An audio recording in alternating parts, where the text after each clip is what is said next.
Hey, guess what else we got? Spooderman leaks. Oh, Goings really quickly hooray. through Spooderman leaks, according to Scooper, My Time to Shine Hello. Sadie's character is all but confirmed to be X-Men's Jean Grey. Kidnapped by Damage Control, they torture her, and Spider-Man has to save her. The pair are then chased by Tremel Tillman's mystery character. The Scooper refers to the guy from Severance with the mustache for some reason. Like Sync, Tillman is believed he played a character from the X-Men universe, multiple Scoopers, and leakers have reported that he has been cast as X-Men villain William Metzger in Brand New Day, who will reimagine the Marvel Cinematic Universe as leader of Damage Control. Essentially, it's going to be Spider-Man teams up with Jean Grey, and they find an X-Men villain. The movie. Oh. Make it stop. Seriously. Star-Lord could get Gamora back. You know, that is somewhat of a sticking point that a lot of people were unhappy with how that ended. Maybe. I mean, anything could happen. That's not going to make the movie good. That will make Bruce Banner combined with Hulk and meet just Hulk. Well, how about Hulk's tarred son? Remember that guy? Oh, God. No. Come on, stop making me gag. He here. shows up in She-Hulk Silver, that banger of a show. You don't remember that one? Oh, I just remember the twerking. Never watched it. Oh my gosh, if they bring in She-Hulk, I might kill someone. We need multiple versions of She-Hulk where they twerk battle. Daredevil in the background, like I'm so glad I can't see any of this. Now, Daredevil just gets more emasculated this time. No. Yeah. Oh, even somehow. more so. He doesn't just appear as a lawyer in the last Spider-Man for 2 seconds. Which was his best moment. Yeah. All right, here's a fun story, Ross. Pixar boss defends Pixar's Elio rewrite after the original gay character was cut. He says, "We're making a movie, not therapy." Okay.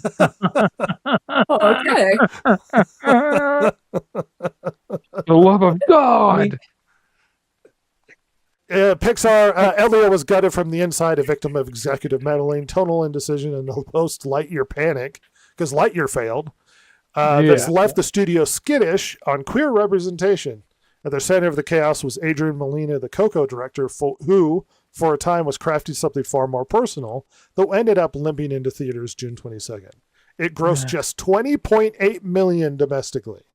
Holy The shit. worst opening in Pixar history.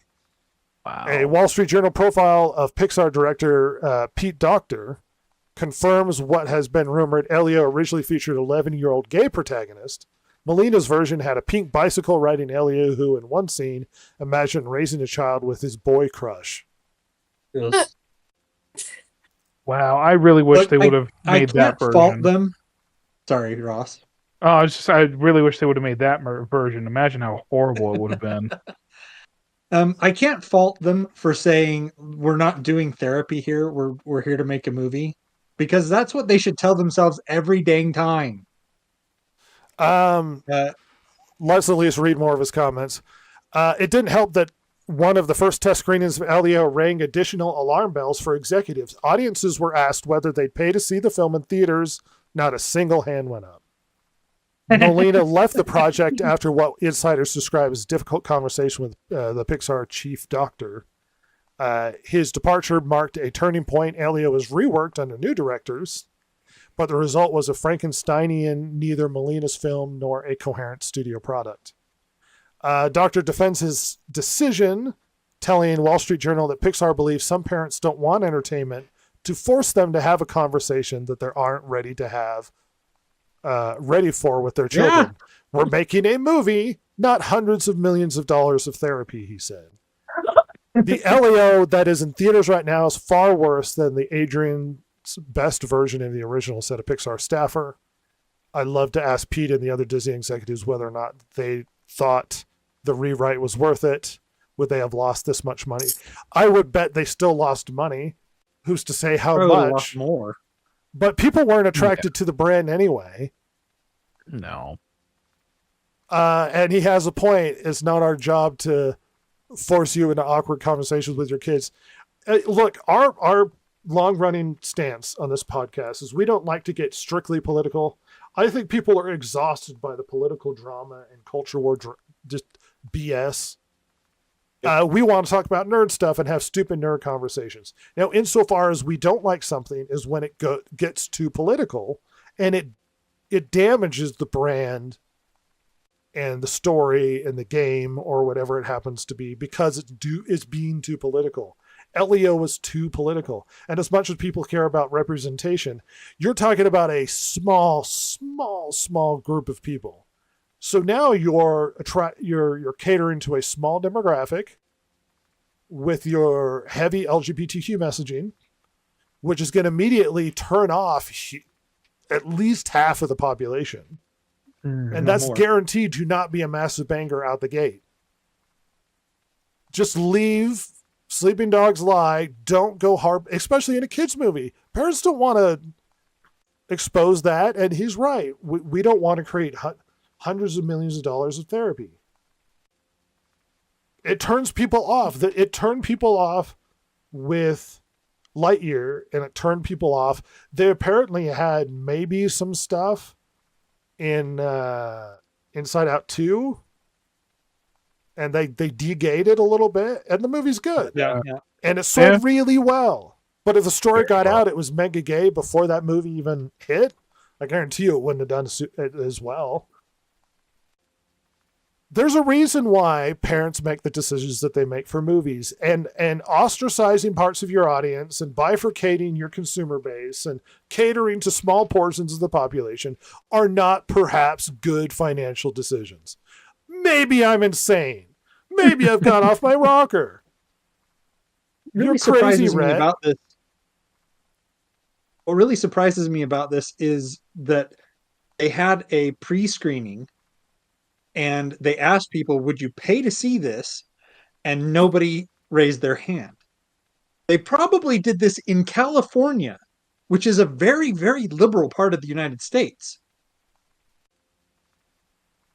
And even Californians said no. It just tells me the movie's probably just bad regardless. Yeah. Let's move on. The Pokemon company is upset that apparently the Trump administration is using its imagery in political memes. Yeah, and then the Trump spokesman used decades-old Clinton posts to accuse them of bias. The internet never forgets. Hey, Pokemon deserves to not want to be dragged into the political discussion. That's fair. Yeah. It is their copyright material. Of course, this is coming from Nintendo, who is very litigious. Yeah. They will sue a child. So what's this Clinton post? I was unaware of this. I didn't go too deep into the story. Let's see, Hillary Clinton's campaign used Pokemon Go to register voters, apparently. Oh. And Pokemon did nothing about that? Wow. Apparently so. Yeah, that's a bit of a bias right there. We got a comment, cursing and nudity has taken a backseat. It has. It's all about the political messaging.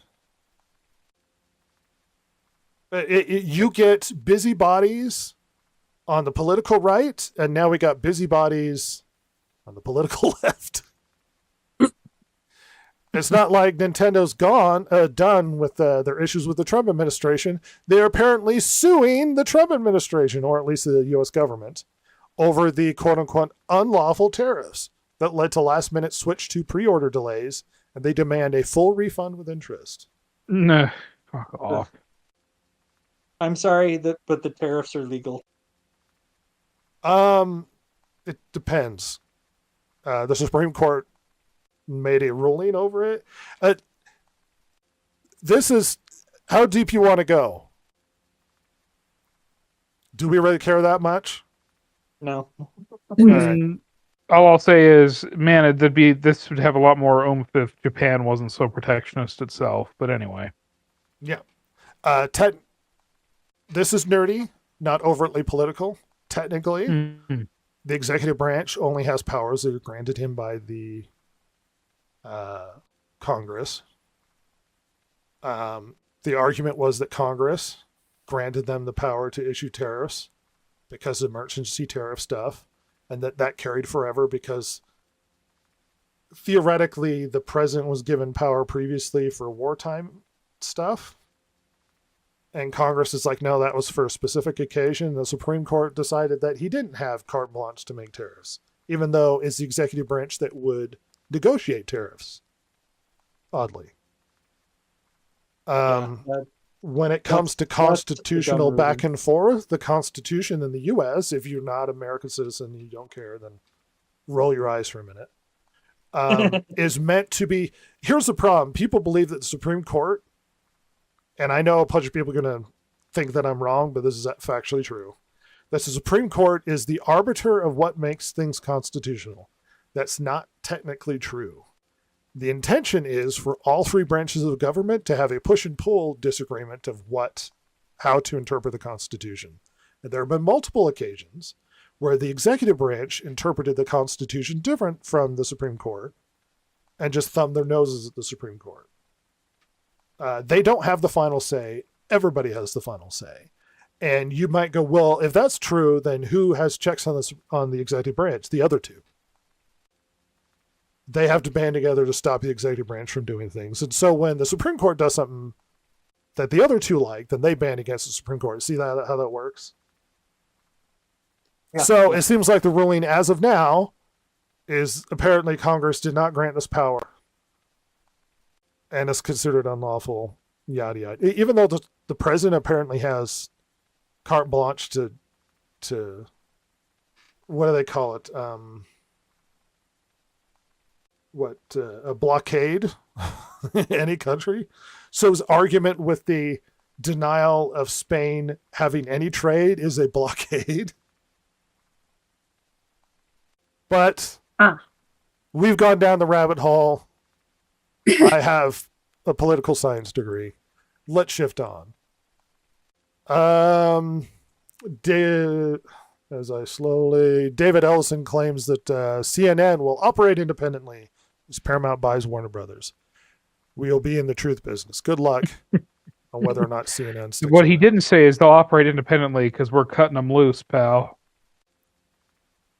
A lot of fun this week is we have got a massive God of War backlash. People saw the new images of God of War, and everybody said it looks really stupid.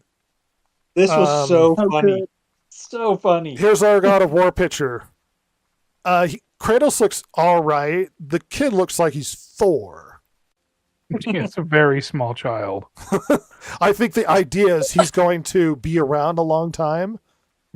So they went as young as they possibly could, so that by the time they're done with him, he's probably a teenager or something. Wait, so is this not his son? No, this is his son.